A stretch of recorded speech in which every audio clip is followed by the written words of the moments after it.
Farless Realty can help, and interest rates are still reasonably low. They'll work hard to find you a home that will fit you, your family, and your budget. Contact Farless Realty at 270-365-5058 or stop by 323 South Jefferson Street in Princeton, Kentucky. Check out all their listings on Facebook and at farlessrealty.com. 1580 103.3 WPKY Coffee Talk is on the air. Morning conversations about things of interest to you.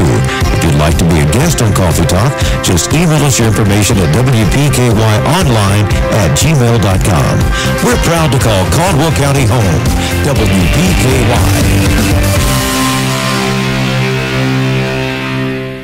While we're talking Coffee Talk, I want to mention a couple of businesses. I want to say thank you to Napa Auto Parts, Subway, Woodall Agency, many more. We have been caught with the radio on. That's right. They have the radio tuned to WPKY in these businesses. If you walk into a business, let us know. We want to know if they're listening so we can say thank you and we appreciate the support. We're joined this morning by Caldwell County Ag Extension Agent Shane Bogle. Good morning, Shane. Good morning. Thank you so much for joining us this morning. Thanks for having us. So what have we got coming up in the Ag department at the Extension office? Well, besides us talking about some sunshine that we finally seen yesterday and for so far this morning, we are toward the tail end of our winter meeting season for Extension, especially on the agriculture side, but we do still have several opportunities coming up as we're thinking about farmers getting back in the field and planting and things coming.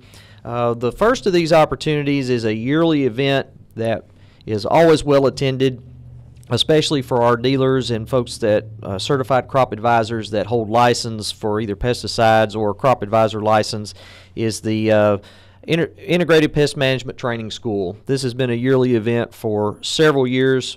It has historically been here at Princeton at the Research Center, but with their remodel, they have last couple of years has been in the Christian County Extension office. And on March the 6th of this year, we will have 7 of our UK specialists talking about everything from weed control, pasture, cover crop, soil nitrogen cycle, corn and soybean diseases, and more.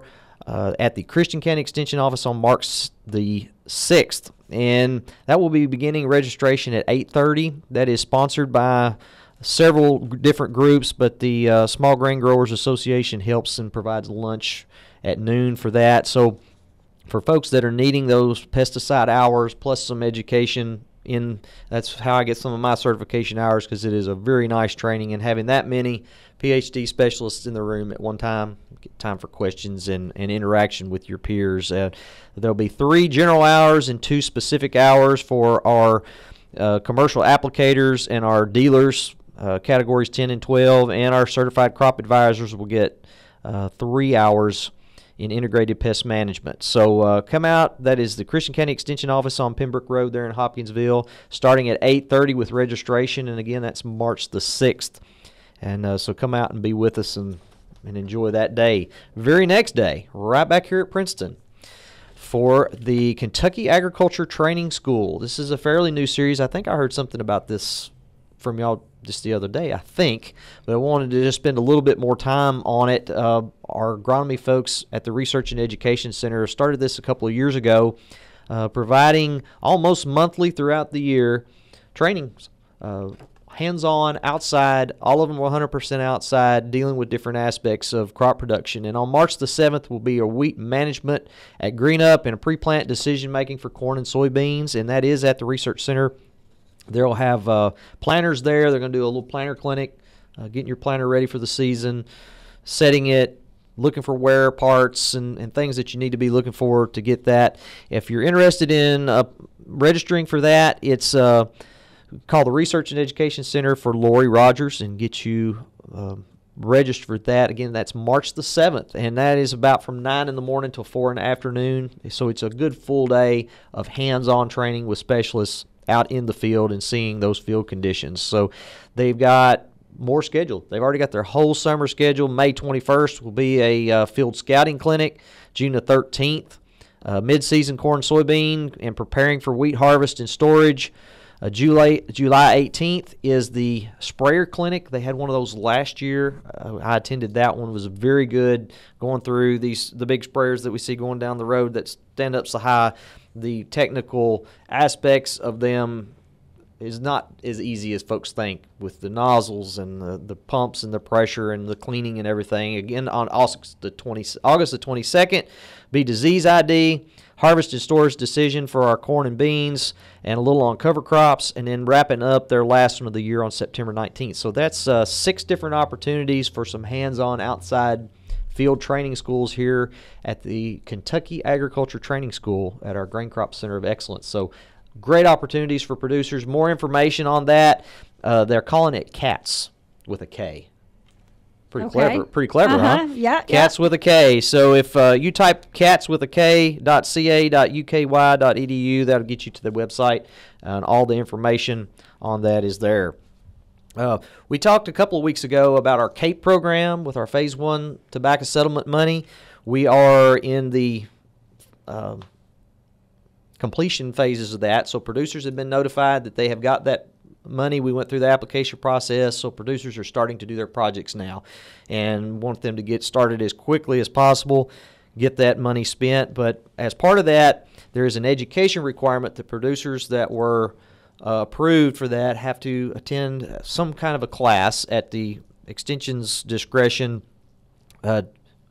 to justify getting the money and how they're gonna apply those funds to the farm. So our Cattlemen's Association sponsors the CAPE program. So we partnered with our Cattlemen's Association for their spring meeting on March the 18th. That's a Monday at 6 o'clock at the Extension office. We will have we got a UK speaker coming in that's going to do the education requirement for all those folks if they want to knock that out. I mean, there's lots more opportunities all summer, the field training schools, tons of stuff. But since the Cattlemen's Association sponsors this, thought, well, let's have it with the Cattlemen's Association. Dr. Steve Higgins, who's our environmental specialist, helps us design our feed barns, our working facilities. He's kind of the technical guru of all things that make cattle move good. And we call him the cow whisperer, but he's going to come and do this education session. He's got some systems that producers here might be interested in adopting on their cattle operations to help facilitate one-person operations. A lot of our cattle operations are a small family, either one or maybe a husband and wife, and it's at times can be difficult to work a whole herd of cattle. You've got one day to get all the vaccines done, get your calves tagged, whatever process might be. And if you have equipment there and you have your systems laid out where one person can do that, it makes it so much easier. And he's got some ideas, some things that UK's been working on the last couple of years that we'll talk about that night, that these cost share funds that these producers are just got eligible for, they might think about using that money to do some of those practices. So that's our regular spring business meeting for the Cattlemen's Association. Again, it's at 6 o'clock at the Extension office on March the 18th. And we have got sponsors for that, so we'll have our normal ribeye dinner and hope to see everybody come out to the Cattlemen's Association. I have a question for you. All right. Regarding the, you call it the CAPE money? CAPE, CAPE. How many applicants did you get for that? We had about 62 or 3 applicants for that. And how many? Funded about half of that. Okay. Yep. All right. So, I mean, that's encouraging. It is, and the funds for that, we talked about that last time too. We are, this coming year, the funds that's going into that CAPE program, we explained how that all worked. We'll actually have a little bit of an increase coming to for the next cycle of money coming. So that just means that many more producers get to implement some of these best management practices on their farm, where it's not quite a financial hit to them, and a little incentive to do something a little different. And how did you decide which ones were It is a scoring. It is from the Governor's Office of Ag Policy. It is a scoring application that, depending upon their answer, is worth so many points. And a committee goes through and assigns those scores for whatever answer those producers had. It's about a 4-page application, and that's how they start with the high numbers and work down until you run out of money, basically. Gotcha. Okay. And you run out of money long before we run out of people that do qualify, for that program. Sure. So when we fill out the application, there's a certain amount of, you already know how much we need for that. Well, they're thing? only eligible for a certain amount of money to Gotcha. start with, and however much money is there just means that many more people. So $2,500 cost share. So producer puts in $5,000, they get $2,500 back. So we know about how many people at a $2,500 increment. Gotcha. Okay. All right. So anything else about upcoming things that you don't have a whole lot on your calendar there? It didn't sound like. Thank goodness. Yeah. I'm ready for a little bit of a slowdown. There'll be a lot of committee meetings and stuff coming up, but as farmers get busier and get back toward the fields, that's why we try to get our meetings in and educational opportunities while they're not in the field. Sure. And you said yesterday you got to spend all day. All day long. It was heavenly. Heavenly to be out. It was a beautiful day, and went and looked at some wheat and done some other things, some projects that are coming up this summer, research projects, and just to see what had changed after all the rain and where the water had been over and what damage the water had done to some of our wheat. So it was a good day to be out. And that was actually my next question for you. With this weather that we've had, from warm to cold to flooding to, sun, what has that done? What kind of changes have we seen in the crops this year? Well, of course, the only thing out there right now is wheat in our pastures. And we do like cold weather, consistent cold weather this time of year in the February, March area for the wheat, because we don't want it to break dormancy and start growing too early. That we have that late spring freeze that we talked about last year that can damage it further. As long as it's right now, it's cold tolerant, it's not started actively growing. But if you've noticed as you drove by these wheat fields, they've really greened up in the last few weeks. I believe it's the last show that I was here. It was the real cold morning that was about 10 degrees or so. Most of our farmers were out that morning putting their nitrogen application, spring nitrogen application on the wheat while the ground was froze. Because we'd had all the water and all the rain, it was muddy, but that little window, well, 99% of our wheat got sprayed in about a 2-day period. So we're going to see that green up as the temperatures are warming. It's greening, it's taking the nitrogen up and getting ready to break dormancy and start reproductive process. But we just don't want it to do it too early. So if we have a couple of weeks, 70 end of February, first part of March, the freeze that we had in April last year was 15th or so of April, I believe.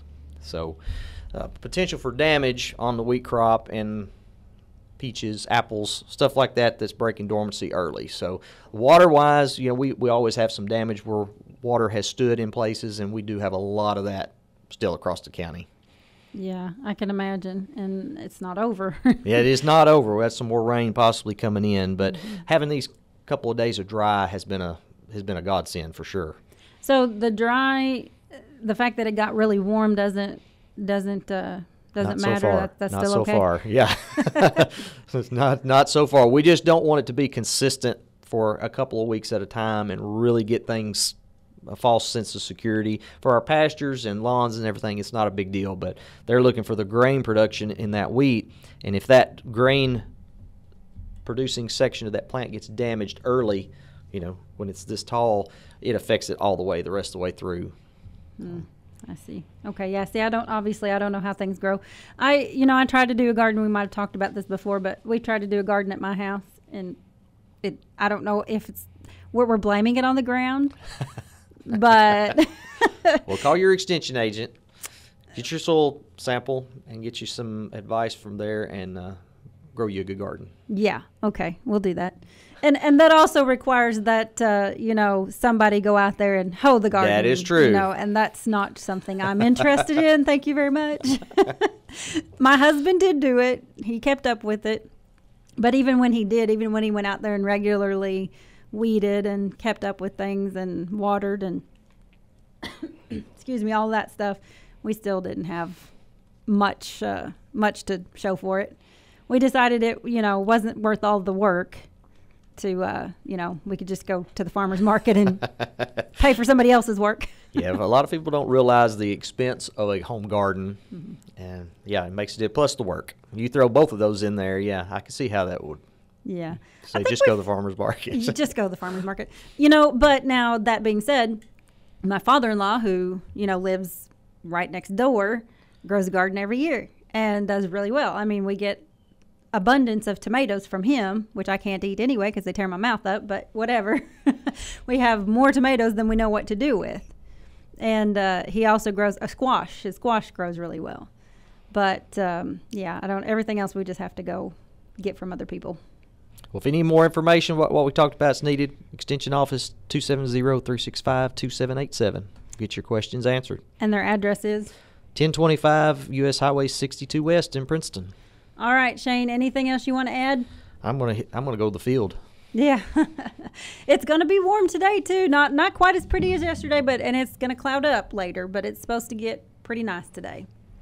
Shane Bogle, Caldwell County Extension Agent, Ag Agent. Give him a call if you need anything.